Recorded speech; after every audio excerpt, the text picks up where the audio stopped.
Hello students, नमस्कार, सत श्री अकाल। स्वागत है आप सभी का आपके पसंदीदा चैनल मैग्नेट बेन्स आईटी जेई और नीट यानी जीत के चैनल पर। और मैं अभिषेक अग्रवाल, आपका जेडब्ल्यू केमिस्ट्री फैकल्टी, हाजिर हूं एक और डीपीपी का सोल्यूशन लेके, जिसमें डिस्कवरी ऑफ सब atomic particles and atomic models, जो बेसिक और अर्लियर मॉडल्स थे जो एटम के स्ट्रक्चर के, उसी पर बेस्ड डीपीपी। और ये डीपीपी का पार्ट 2 है, यानी कि यहां पर हम सेकेंड पार्ट डीपीपी का सॉल्व कर रहे हैं। ऑलरेडी फर्स्ट पार्ट हम लोग देख चुके हैं, ऑलरेडी फर्स्ट पार्ट में हम लोग क्वेश्चंस को देख चुके हैं। और फर्स्ट पार्ट में जो 10 क्वेश्चंस थे, बेसिकली उसके आगे के क्वेश्चंस है, लाइक ये 11 से 28 क्वेश्चन, 10 क्वेश्चन और है यहाँ पर। और फिर एक पार्ट 3 भी है। ऑल दो क्वेश्चंस जो होंगे वो रिलेटिवली बहुत ईजी होंगे, क्योंकि ये अर्लियर स्टेजेस जो हमने किया था ना एटॉमिक स्ट्रक्चर में, बोहर्स मॉडल तक, बोहर्स मॉडल से पहले रदरफोर्ड, रदरफोर्ड से पहले जे टॉमसन, टॉमसन से पहले वो discharge tube experiment, discovery of neutron, discovery of proton, उस पर बेस्ड ये पूरे न्यूमेरिकल्स हैं जो हमको, मतलब उस पर बेस्ड ये सारे क्वेश्चन है जिसको हमें सॉल्व करना है।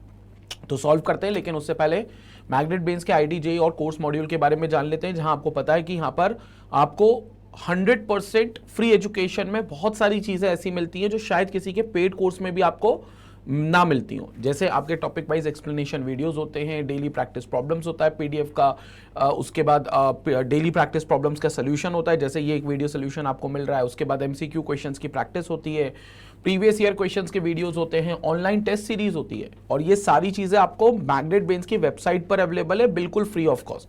मैग्नेट बेन्स की वेबसाइट है www.magnetbens.com। वहां पर बिल्कुल आपको ये सारी चीजें जो होती हैं वो आपको फ्री ऑफ कॉस्ट प्रोवाइड होती है।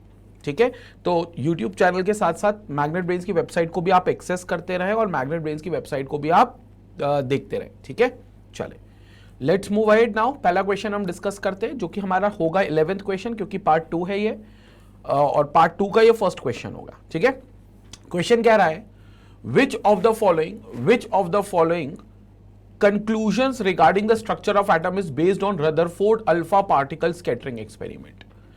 इनमें से कौन सा कंक्लूजन स्ट्रक्चर ऑफ एटम के रिगार्ड्स में, स्ट्रक्चर ऑफ एटम के रिगार्डिंग में बेस्ड है Rutherford alpha particle scattering experiment के ऊपर। अल्फा पार्टिकल स्कैटरिंग एक्सपेरिमेंट के ऊपर कौन सा चीज बेस्ड है? तो इसको यहां समझते हैं, the positive charge is concentrated in a very small volume of the atom. ये बात बिल्कुल सही है कि जो पॉजिटिव चार्ज है कंसंट्रेट है वो एक स्मॉल वॉल्यूम में, जिसको हम न्यूक्लियस कहते हैं, और वो बिल्कुल एटम के सेंटर पर है। So it is all available at the centre of the atom. Second is the positive charge is scattered with the electrons through out the atom. नहीं, ये स्टेटमेंट तो ट्रू है फर्स्ट वाला, सेकेंड स्टेटमेंट बिल्कुल भी true नहीं है। The positive charge is scattered with the electrons through the atom, क्योंकि इलेक्ट्रॉन्स के बारे में तो कोई भी चीज नहीं आई थी कि जो पॉजिटिव चार्ज है वो उसके आसपास कोई स्कैटरिंग है या उसके आसपास वो स्कैटर्ड है। तो ये स्टेटमेंट तो गलत है, ये फॉल्स स्टेटमेंट है। सी ऑप्शन पर अगर हम आए, the volume occupied by the nucleus is half the volume of the atom. Volume जो न्यूक्लियस का है वो 10⁻⁻5 टाइम्स है। पहली बात तो मतलब 10⁻⁻5 टाइम्स कम है न्यूक्लियस का वॉल्यूम एटम के वॉल्यूम पे, तो हाफ तो है ही नहीं। और ये हालांकि बात रदरफोर्ड के एक्सपेरिमेंट से ही पता चली, लेकिन जो पता चला वो वैल्यू वाइज गलत बताया, बिकॉज वैल्यू वाइज वो ऐसी वैल्यू नहीं थी। ठीक है, तो this is incorrect. Most of the space in the atom is occupied by the neutrons, ऐसा भी नहीं है, ये भी गलत है। तो एक ही ऑप्शन हमारा बिल्कुल करेक्ट है, that is A option, and hence वही हमारा आंसर होगा। तो ए आंसर हमारा बिल्कुल करेक्ट है। This is absolutely true and correct statement. तो क्वेश्चन नंबर 11 का ए ऑप्शन हमारा बिल्कुल करेक्ट हो गया। ठीक है, क्वेश्चन नंबर 11 का ए ऑप्शन हमारा पूरे तरीके से करेक्ट हो गया। ठीक है, स्क्रीनशॉट ले ले। बेसिक चीज थी कि जो पॉजिटिव चार्ज न्यूक्लियस होता है वो बिल्कुल सेंटर पर होता है एटम के, और पूरा मास जो रहता है उसका वो वहीं पर कंसंट्रेटेड रहता है। पूरा जो मास रहता है वो उसका वहीं पर कंसंट्रेटेड रहता है। चल अगले क्वेश्चन पर चलते हैं। Now let's move to the 12th question. 12th question यहां पर हम लोग देखते हैं। 12th क्वेश्चन को यहां समझते हैं क्या कहता है 12th question. Now which of the following observations was not correct during Rutherford scattering experiment. आपको बताना है इनमें से कौन से ऑब्जर्वेशंस इनकरेक्ट थे रदरफोर्ड के स्कैटरिंग एक्सपेरिमेंट के दौरान। इनकरेक्ट स्टेटमेंट बताना है। Most of the alpha particles pass through the gold foil undeflected, ये तो ट्रू था, ये ट्रू था, इसलिए ये हमारा आंसर नहीं हो सकता, क्योंकि हमें गलत स्टेटमेंट पता करना है। ये तो बिल्कुल ट्रू था। A small fraction of the alpha particles was deflected by small angles. a small fraction of alpha particles was deflected by small angles। नहीं, मतलब जो मॉलिक्यूल्स थे वो ज्यादा डिफ्लेक्ट हुए थे हालांकि, लेकिन देख लेते हैं फिर भी ये। हाँ, फ्रैक्शन मींस मतलब टोटल जितनी अल्फा रे पार्टिकल्स गए थे उनमें से कुछ ही पार्टिकल्स थे जो डिफ्लेक्ट हुए थे, तो उस हिसाब से ये स्टेटमेंट भी ट्रू है। ठीक है, क्योंकि फ्रैक्शन वर्ड बोला है ना उनने, तो फ्रैक्शन वर्ड मतलब बहुत सारे अगर अल्फा पार्टिकल्स गए थे तो उसमें से बहुत सारों में से तो ज्यादातर क्या चले गए थे, अनडिफ्लेक्टेड सीधे सीधे चले गए थे, और बहुत कम थे जो डिफ्लेक्ट हुए थे स्मॉल एंगल से। तो बहुत कम ऐसे थे जो डिफ्लेक्ट हुए थे स्मॉल एंगल से, तो वहां पर small fraction of the alpha particles was deflected by small angles. तो ये स्टेटमेंट भी ट्रू है। C option, a large number of the alpha particles were bounced back, ये स्टेटमेंट फॉल्स है।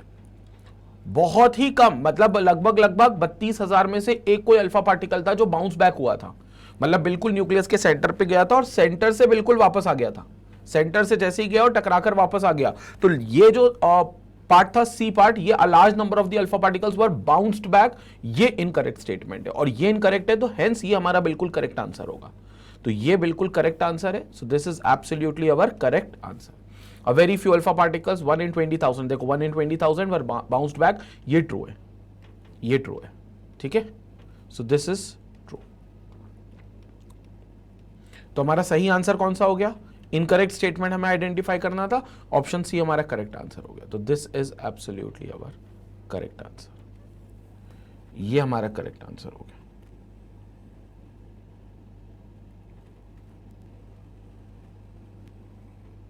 ये करेक्ट आंसर हो गया। ठीक है, तो ये हमारा करेक्ट आंसर है। ठीक है, तो थ्योरी बेस्ड था, और थ्योरी बेस्ड में हमें पता होना चाहिए, तो हमारा सी ऑप्शन जो हो गया वो बिल्कुल करेक्ट हो गया। Let's move to another question, अगले क्वेश्चन पर चलते हैं। अगला क्वेश्चन जो है वो बेसिकली सब्जेक्टिव क्वेश्चन है, तो देख लेते हैं। An oil drop has 6.39 into 10 की power -19 coulomb charge. There is an oil drop जिस पर जो टोटल चार्ज है, वो टोटल चार्ज जो हमें दिया हुआ है वो दिया हुआ है 6.39 इंटू 10 की पावर -19 कूलम। तो it is 6.39 into 10 raise to the power -19 coulomb, ये टोटल चार्ज दिया हुआ है। How many electrons does the oil drop has? आपको यह बताना है कि कितने इलेक्ट्रॉन्स ऑयल ड्रॉप के पास होंगे, आपको नंबर ऑफ इलेक्ट्रॉन्स बताना है। ठीक है, नंबर ऑफ इलेक्ट्रॉन्स बताना है कि ऑयल ड्रॉप के पास टोटल नंबर ऑफ इलेक्ट्रॉन्स कितने होंगे। तो हमें पता है इलेक्ट्रॉन, एक इलेक्ट्रॉन पर चार्ज कितना होता है, इलेक्ट्रॉन पर चार्ज कितना होता है, एक इलेक्ट्रॉन पर charge 1.6 into 10 raise to the power -19 coulomb, एक इलेक्ट्रॉन का चार्ज है, और टोटल चार्ज जो है वो 6.39 इंटू 10 की पावर -19 कूलम है। तो क्या करें, दोनों को यहीं पर हम डिवाइड कर दें, क्योंकि अगर टोटल आपको इलेक्ट्रॉन्स निकालने तो एक जो चार्ज दिया है टोटल चार्ज, उसको एक इलेक्ट्रॉन के चार्ज से आप डिवाइड कर दो। जो आपको टोटल चार्ज दिया हुआ है उसको आप एक इलेक्ट्रॉन के चार्ज से डिवाइड कर दो। तो यहां पर जब आप डिवाइड करोगे तो 10 की पावर -19 10 की पावर -19 कैंसिल हो जाएगा। 1.6 से 6.39 अगर डिवाइड करोगे तो approximately you will get this as 4। आपको आंसर यहां पर 4 आएगा। तो यहां पर कितने इलेक्ट्रॉन्स होंगे ऑयल ड्रॉप में? तो oil drop will contain total of 4 electrons. So therefore oil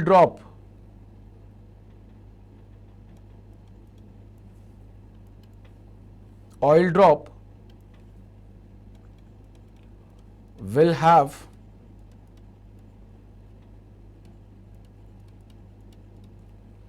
total of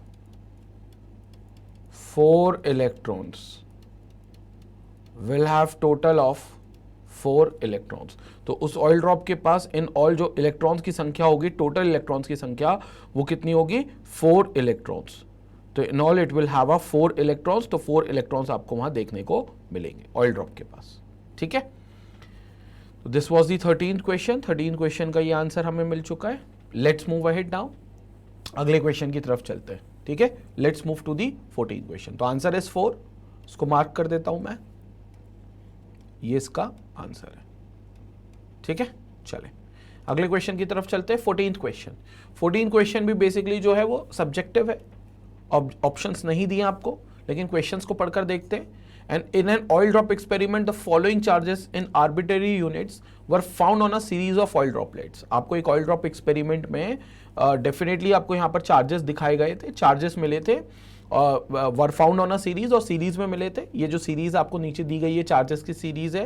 calculate the magnitude of charge on the electron, आपको मैग्नीट्यूड बताना है चार्ज ऑन द इलेक्ट्रॉन, वो इन सब सीरीज में जो चार्जेस दिए हैं उसके हिसाब से बताना है, ठीक है। तो सबसे इंपॉर्टेंट ये है कि जो magnitude of the charge on the electron होगा वो इसका सबसे छोटी वैल्यू का होगा, छोटी वैल्यू का इंटीग्रल मल्टीपल होगा। इन द सेंस, क्यों छोटी वैल्यू का इंटीग्रल मल्टीपल होगा? क्योंकि आपको जो सबसे स्मॉलेस्ट वैल्यू होगी उसी का इंटीग्रल मल्टीपल जो होगा स्मॉलेस्ट चार्ज का, वही मैग्नीट्यूड होगा टोटल चार्ज का।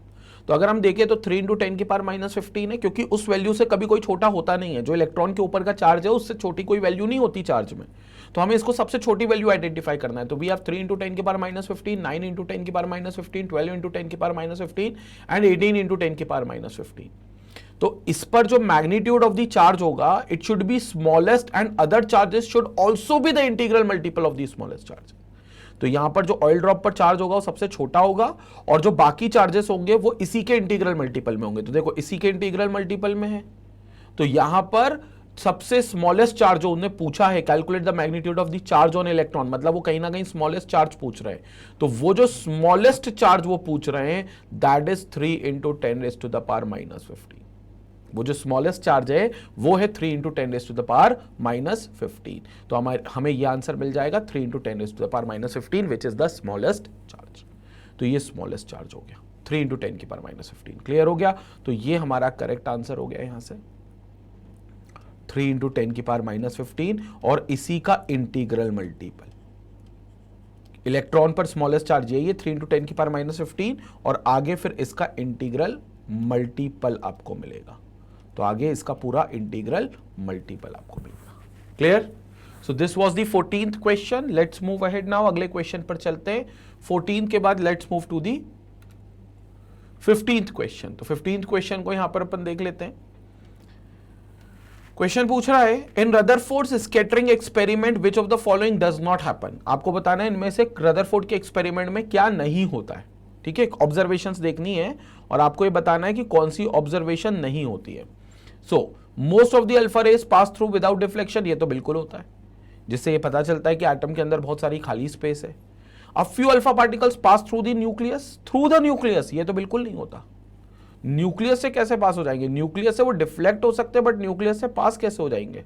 तो ये इनकरेक्ट स्टेटमेंट है और यही हमारा शायद करेक्ट आंसर है, बट लेट्स सी और ऑप्शंस भी देख लेते हैं।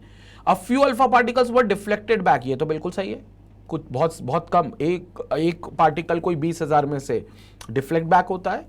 And alpha particles going near the nucleus are slightly deflected, ये भी सही है। तो हमारा इनकरेक्ट स्टेटमेंट कौन सा है, मतलब कौन सा ऑब्जर्वेशन नहीं होता? बी ऑब्जर्वेशन नहीं होता। अल्फा पार्टिकल्स कभी न्यूक्लियस से नहीं जा सकते, वो न्यूक्लियस को पेनिट्रेट नहीं कर सकते, ठीक है। तो alpha particles pass through the nucleus, ये नहीं होता, ये बिल्कुल नहीं होता, ठीक है। तो ये हमारा क्या हो गया? करेक्ट आंसर हो गया। This is the correct answer, ये हमारा करेक्ट आंसर हो गया। क्लियर हो गया? चले आगे चलते हैं। तो ये बी पार्ट हो गया। Let's move ahead now. 15th question के बाद let's move to the 16th question. 16th question को देखते हैं। When alpha particles are sent through a thin metal foil, most of them go straight through the foil because बहुत सारे alpha particles को जब आपने थिन मेटल फॉइल से पास किया है तो most of them go straight through the foil. तो बहुत उसमें से most of them will go through the foil, तो थ्रू द फॉइल चले जाएंगे। क्यों? क्योंकि alpha particles are much heavier than electron. बिल्कुल गलत स्टेटमेंट। अल्फा पार्टिकल्स का इलेक्ट्रॉन के वेट से कोई रिलेशन मतलब ऐसा है ही नहीं, तो यहां पर वो वैल्यू वाइज नहीं आएगा। दूसरा, alpha particles are positively charge. हाँ पॉजिटिवली चार्ज है, बट मेटल फॉइल से वो स्ट्रेट अवे क्यों जा रहे हैं? उसका रीजन जो है वो बेसिकली मेटल फॉइल के अंदर जो बहुत खाली स्पेसेस हैं, मेटल एटम के अंदर जो बहुत वेकेंट स्पेसेस है, वो रीजन है। तो ये भी गलत ऑप्शन है। Alpha particles move with high velocity, उससे भी कोई लेना देना नहीं है, वो तो हाई एनर्जेटिक पार्टिकल्स है, तो वो हाई वेलोसिटी से डेफिनेटली मूव करेंगे। हाई वेलोसिटी से वो लोग डेफिनेटली मूव करेंगे। Most of the part of the atom is empty, ये बिल्कुल सही है।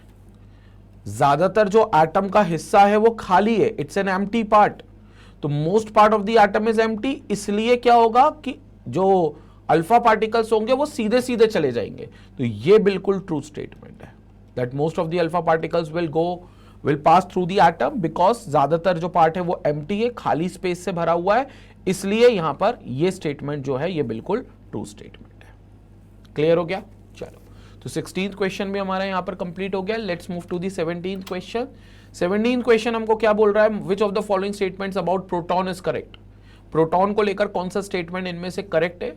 आपको करेक्ट स्टेटमेंट आइडेंटिफाई करना है। Proton is the nucleus of deuterium. जो प्रोटॉन है वो ड्यूटेरियम का न्यूक्लियस है। बेसिकली देखो, ड्यूटेरियम जो होता है ना, मैं आपको बता दूं, ड्यूटेरियम जो होता है वो हैवी हाइड्रोजन होता है। हैवी हाइड्रोजन मतलब it's an isotope of hydrogen, it's basically N isotope of hydrogen. तो प्रोटॉन को आप क्या बोलते हो बेसिकली, कि वो हाइड्रोजन का ही एक एटम से बनता है, बट H+ से बनता है। लाइक इसका जो एग्जिस्टेंस होता है H+ होता है, क्योंकि हाइड्रोजन, अगर प्रोटियम की बात करें, फर्स्ट एटॉमिक नंबर वाले की बात करें, तो जो हाइड्रोजन यहां पर होता है उसका एटॉमिक नंबर 1 होता है, यानी कि उसके पास एक इलेक्ट्रॉन एक प्रोटॉन होता है न्यूट्रल स्टेट में। लेकिन जब उस पर प्लस चार्ज आता है, मतलब उसका एक इलेक्ट्रॉन निकाल लिया गया है, तो अब इस एक H+ के पास सिर्फ एक प्रोटॉन मौजूद है, सिर्फ एक प्रोटॉन मौजूद है। तो इस H+ के बाद सिर्फ एक प्रोटॉन मौजूद है, तो यहां पर आपको एक प्रोटॉन मिलता है। तो इसलिए प्रोटॉन को आप H+ आयन बोलते हो। अब वो ड्यूटेरियम में तो मतलब वो आइसोटोप बोल दिया सेकंड एटॉमिक नंबर का, तो ये नहीं है हमारा correct answer. Proton is an alpha particle, बिल्कुल नहीं है अल्फा पार्टिकल, बल्कि हीलियम 2+ होता है, डबली चार्ज हीलियम आयन। He+2 अगर होगा तो इसको हम कहेंगे alpha particle. Proton is an ionised hydrogen molecule, नहीं मॉलिक्यूल नहीं होता, हाइड्रोजन मॉलिक्यूल मतलब वो H2+ बोल रहे हैं, तो H2+ नहीं हो सकता, H+ होता है, H2+ नहीं होता, तो ये भी गलत है। प्रोटॉन इज आयोनाइज्ड हाइड्रोजन, बिल्कुल सही, H+ की बात कर रहे हैं और ये बिल्कुल सही है। तो इसलिए हमारा डी ऑप्शन जो होगा वो बिल्कुल करेक्ट आंसर होगा। तो ये जो डी ऑप्शन है, प्रोटॉन इज आयोनाइज्ड हाइड्रोजन, ये हमारा बिल्कुल करेक्ट आंसर है, ये करेक्ट आंसर है। सो this is the correct answer, ये हमें मिलेगा विच इज द करेक्ट आंसर। तो डी ऑप्शन जो है ये बिल्कुल करेक्ट है। क्लियर? तो this is the correct answer. जो प्रोटॉन है वो आयोनाइज्ड हाइड्रोजन है। लेट्स मूव अहेड, अगले क्वेश्चन पे चलते हैं। Now 18th question. Rutherford scattering experiment पर ज्यादा क्वेश्चंस आए, क्योंकि रदरफोर्ड के स्कैटरिंग एक्सपेरिमेंट पर ज्यादा आपसे सवाल पूछे गए, बट एनीवे आगे चलते हैं।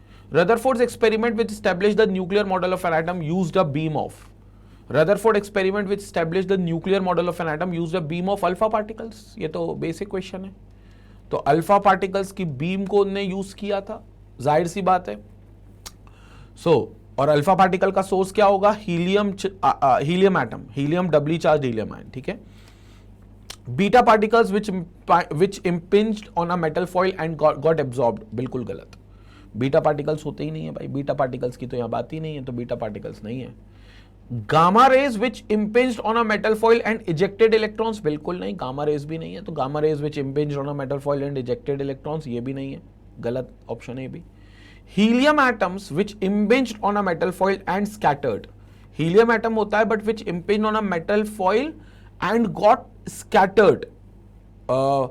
अब देखो, इसमें मेरे को सी ऑप्शन करेक्ट लग रहा है, लेकिन डी ऑप्शन में तुम्हें हीलियम न्यूक्लियाई भी बोला है, तो बेसिकली इट्स हीलियम न्यूक्लियाई, क्योंकि हमने He+2 का बनाना है, और He+2 में there is no electron in helium, तो इलेक्ट्रॉन नहीं है, it means it is no longer an atom, it is a nucleus now.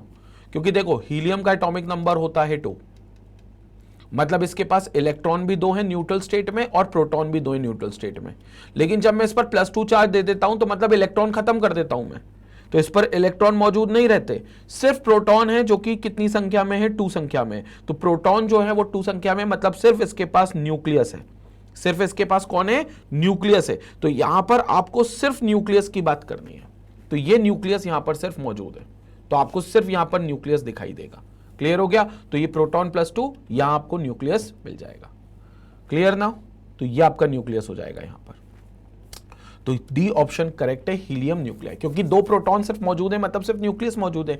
If there is no electron, तो फिर डी ऑप्शन करेक्ट है, सिर्फ डी ऑप्शन, ठीक है ना। वैसे हीलियम एटम होता है, बट डबली चार्ज हम जब उसको बोल देते हैं तो वो सिर्फ हीलियम न्यूक्लियाई बन जाता है। It is more or less, it becomes a doubly charge helium nuclei. तो यहां पर हीलियम न्यूक्लियाई की हम बात कर रहे हैं, जो हमें यहां पर मिलेगा। क्लियर हो गया? तो ऑप्शन डी जो होगा वो हमारा करेक्ट आंसर होगा, करेक्ट आंसर होगा option D. So this is what will get as the correct answer. Clear now? चलो, बहुत बढ़िया, आगे चलते हैं। 18 क्वेश्चन हो चुके हैं, लास्ट 2 क्वेश्चन बचे इस पार्ट 2 में, देख लेते हैं जल्दी से इसको भी। 19 question now, 19 question. From the alpha particle scattering experiment Rutherford concluded that. Alpha particle scattering experiment से रदरफोर्ड साहब ने क्या कंक्लूड किया था, हमें वो कंक्लूजन देखना है। Alpha particles can come with a distance of the order of 10 raised to the power -14 meter of the nucleus. ये सही है। अल्फा पार्टिकल्स जो हैं वो बेसिकली जो can come with in a distance of the order of 10 raised to the power -14 meter of the nucleus, इस order के distance से वो आ सकते हैं अल्फा पार्टिकल। तो ये बिल्कुल ट्रू स्टेटमेंट है, हमारा यही करेक्ट आंसर है। बट आगे ऑप्शन देख लेते हैं, more than one correct answer भी हो सकता है। The radius of the nucleus is less than 10 raised to the power -14 meter, ये बिल्कुल सही है। रेडियस ऑफ द न्यूक्लियस जो है वो बेसिकली 10 की पावर -14 मीटर से कम है। न्यूक्लियस का जो वॉल्यूम है वो 10 की पावर -5 टाइम्स छोटा है क्योंकि, तो इसलिए ये वैल्यू भी बिल्कुल सही है। Will get this as the correct answer. मतलब हमारे पास more than one correct answer आ गया, ये भी ट्रू है। Scattering follows Coulomb's law. जो स्कैटरिंग होगी वो कूलम्स लॉ को फॉलो करेगी। कूलम्स लॉ में क्या बोला गया है कि जो सेम चार्जेस होते हैं वो रिपेल करते हैं और रिपल्सिव फोर्स की वैल्यू बताते हैं Q1 Q2 bye R square से। तो बेसिकली वो कूलम्स लॉ है कि वो रिपल्सिव फोर्स की वैल्यू बताते हैं। तो scattering follows this particular thing, Coulomb's law. ये भी ट्रू स्टेटमेंट है क्योंकि स्कैटरिंग हो गई डिफ्लेक्टेड, क्योंकि अल्फा पार्टिकल भी पॉजिटिव चार्ज, अल्फा पार्टिकल्स भी पॉजिटिवली चार्ज है और जो वहां पर न्यूक्लियस है वो भी पॉजिटिव चार्ज है। अल्फा पार्टिकल भी पॉजिटिव चार्ज है और जो न्यूक्लियस है वो भी पॉजिटिव चार्ज है। तो पॉजिटिव पॉजिटिव को रिपेल करेगा, इसलिए आप ये बात बोलते हो कि जो कूलम्स लॉ है वो यहां पर एप्लीकेबल होगा। तो यहां पर बेसिकली जो एप्लीकेबल होगा that will be the Coulomb's law. ठीक है, चले आगे चलते हैं। डी ऑप्शन देखते हैं। The positively charge parts of the atom move with extremely high velocities. Positively charge part of the atom यानी कि न्यूक्लियस की बात कर रहे हैं, moves with extremely high velocity, वो कहाँ मूव करता है भाई, इलेक्ट्रॉन मूव करते हैं। तो ये स्टेटमेंट जो है वो फॉल्स है। ठीक है, तो हमें 3 स्टेटमेंट सही है, मोर देन वन करेक्ट आंसर है। तो यहां पर ए ऑप्शन सही है, बी सही है, सी सही है, डी गलत है बस। तो ये 3 हमारे सही आंसर हो गए इस क्वेश्चन के, ये हमारे करेक्ट आंसर हो गए इस क्वेश्चन के। तो will got this as question number 19 का फर्स्ट, सेकेंड और थर्ड जो क्वेश्चन हो गया, ए बी सी जो पार्ट हो गया, ये बिल्कुल करेक्ट आंसर हो गया। ठीक है, चलो अगले पार्ट पर चलते हैं। Let's move to another question. अगले क्वेश्चन को यहां पर देखते हैं, स्क्रीनशॉट ले लें, इसके बाद 20th क्वेश्चन पे चलते हैं। चलो 20th क्वेश्चन को यहां पर देखते हैं। This is the 20th and the last question of this part 2। उसके बाद एक और डीपीपी बचेगी पार्ट 3 की, वो भी अपन कंप्लीट कर लेंगे। तो 20th क्वेश्चन को यहां पर देखते हैं। 20th क्वेश्चन क्या कह रहा है यहां पर, Which of the following statements regarding cathode rays is not correct? आपको ये बताना है इनमें से कौन सा स्टेटमेंट कैथोड रे के रिगार्डिंग इनकरेक्ट है। कैथोड रे के रिगार्डिंग मतलब डिस्चार्ज ट्यूब एक्सपेरिमेंट की कहीं ना कहीं बात की गई है, तो उस एक्सपेरिमेंट के रिगार्डिंग कौन सा स्टेटमेंट जो है वो इनकरेक्ट है। इनकरेक्ट स्टेटमेंट हमको आइडेंटिफाई करना है। Cathode ray originates from the cathode, true statement है। मतलब ये हमारा आंसर फिर नहीं हो सकता क्योंकि ट्रू स्टेटमेंट है। The charge and mass of the particle constituting cathode ray depends upon the nature of the gas. ये कब हो गया? The charge and mass of the particle यानी कि वो कह रहे हैं E upon M रेशियो जो है वो पार्टिकल का constituting cathode मतलब कैथोड रे पार्टिकल की बात कर रहे हैं, depending upon the nature of the gas, gas के नेचर पे डिपेंड करेगा। जबकि हमने कहा है E upon M will always remain constant, it's always remain constant। तो ये कभी भी क्या नहीं कर सकता, ये कभी भी नेचर ऑफ द गैस पे डिपेंड नहीं कर सकता। तो ये फॉल्स स्टेटमेंट है और फॉल्स है, तो हमारा ये करेक्ट आंसर हो गया। ठीक है, हमारा ये करेक्ट आंसर हो गया। तो बिल्कुल ये हमारा क्या हो जाएगा, करेक्ट आंसर हो जाएगा। चलो next is the charge and mass of the particle does not depend upon the material of the cathode. जो चार्ज एंड मास है पार्टिकल का वो जो प्रेजेंट है वो does not depend upon the material of the cathode. ये वाली बात बिल्कुल ट्रू है। तो कैथोड के मटेरियल पे वो डिपेंड नहीं करता, इंडिपेंडेंट होता है। तो ये भी ट्रू है। And the charge and mass ratio of the particle is much greater than that of anode rays. Charge और मास पार्टिकल का जो है charge to mass ratio E upon M वो बहुत ग्रेटर है एनोड रेज से। ये भी ट्रू है क्योंकि जो इलेक्ट्रॉन का चार्ज टू मास रेशियो होता है वो सबसे ज्यादा होता है, एनोड रे का जो चार्ज टू मास रेशियो होता है वो बहुत कम होता है। तो चार्ज टू मास रेशियो जो कैथोड रे का है या कैथोड रे पार्टिकल का है वो सबसे ज्यादा, ये भी ट्रू है। तो एक ही स्टेटमेंट गलत है, दैट इज बी ऑप्शन। तो हमारे पास यहां पर जो करेक्ट आंसर आ गया वो कौन सा आ गया, बी ऑप्शन बिल्कुल करेक्ट आ गया। तो this is the B option which is the correct answer. ये हमारे पास बी ऑप्शन है जो हमारे लिए बिल्कुल करेक्ट आंसर हो गया। ठीक है, तो बी ऑप्शन करेक्ट है इसका। क्लियर। तो यहां पर हमारे 20 क्वेश्चन की डीपीपी पूरी कंप्लीट हो गई है, जिसको बेसिकली हमने यहां पर कंप्लीट कर लिया एज एन पार्ट टू के तौर पर हमने डिस्कस कर लिया है। अब अगली एक और डीपीपी आएगी जो कि पार्ट 3 होगी, उसमें भी बेसिक 10 क्वेश्चंस होंगे। उसके बाद फिर हमारे पास जो 11th का मेनली टॉपिक है, जो आईआईटी मेंस का कोर टॉपिक है, उस पर रिलेटेड डीपीपी आपको आगे मिलेगी। बाकी आपको पता है मैग्नेट ब्रेन्स के प्लेटफॉर्म के बारे में कि यहाँ पर शायद ही ऐसा कोई कोर्स हो जो मैग्नेट ब्रेन्स के प्लेटफॉर्म पर अवेलेबल बिल्कुल ना हो। जैसे सपोज करें आप सीबीएसई की बात करें तो सीबीएसई लेवल पे अगर आप केजी से लेकर 12 तक के कोई भी क्लास की अगर आप तैयारी कर रहे हो, या आप सीयूईटी, आईआईटी, जेईई, नीट के लिए आप किसी लेवल पर तैयारी कर रहे हो, तो यहाँ पर आपको फुल फ्लेजेड कोर्स मिलेगा। इसके अलावा अगर आप banking and insurance, RRB, SSC, UPSC, JAIIB और कैप की अगर तैयारी कर रहे हो, तो यहाँ पर आपको सारे लेक्चर्स जो होते हैं, पूरे कोर्स के लेक्चर्स जो होते हैं, वो एक्सक्लूसिवली फ्री ऑफ कॉस्ट मिलते हैं मैग्नेट ब्रेन्स की वेबसाइट पर भी और मैग्नेट ब्रेन्स के यूट्यूब चैनल पर भी। वेबसाइट है www.magnetbrains.com, जहां पर आपको एक ऑर्गेनाइज्ड और स्ट्रक्चर्ड प्लेलिस्ट मिलती है। पूरा कोर्स बहुत ही स्ट्रक्चर्ड वे में मिलता है और आपको यहां पर कहीं पे भी किसी भी प्लेलिस्ट के लिए भटकना नहीं पड़ता। यहीं पर आपको डीपीपी के सॉल्यूशंस मिल जाएंगे, यहीं आपकी टेस्ट सीरीज हो जाएगी, यहीं पर आपको एक्सप्लेनेटरी लेक्चर्स मिल जाएंगे और इन वीडियोस को आप मोबाइल से, लैपटॉप से, डेस्कटॉप से, टैबलेट से, किसी से भी एक्सेस कर सकते हो। और ऐसा नहीं कि वेबसाइट पर बुला रहे हैं तो कोई सब्सक्रिप्शन लेना है, कोई पैकेज खरीदना है। 100% जो कोर्स है मैग्नेट ब्रेन्स की वेबसाइट पर वो फ्री ऑफ कॉस्ट है। कोई सब्सक्रिप्शन नहीं लेना, कोई पैकेज नहीं खरीदना, कोई कूपन कोड नहीं लगाना, क्योंकि जो कंप्लीट लेक्चर मिलता है वो आपको 100% फ्री ऑफ कॉस्ट मिलता है। ठीक है, तो इसको आप देखें और लोगों को शेयर करें, लोगों तक इसको जागरूक करें कि भैया चैनल पे भी जाएं और साथ में वेबसाइट पर भी जाएं। इसी तरीके से मैग्नेट ब्रेन्स को अपना प्यार और सपोर्ट देते रहें। Stay connected, stay educated. Thank you.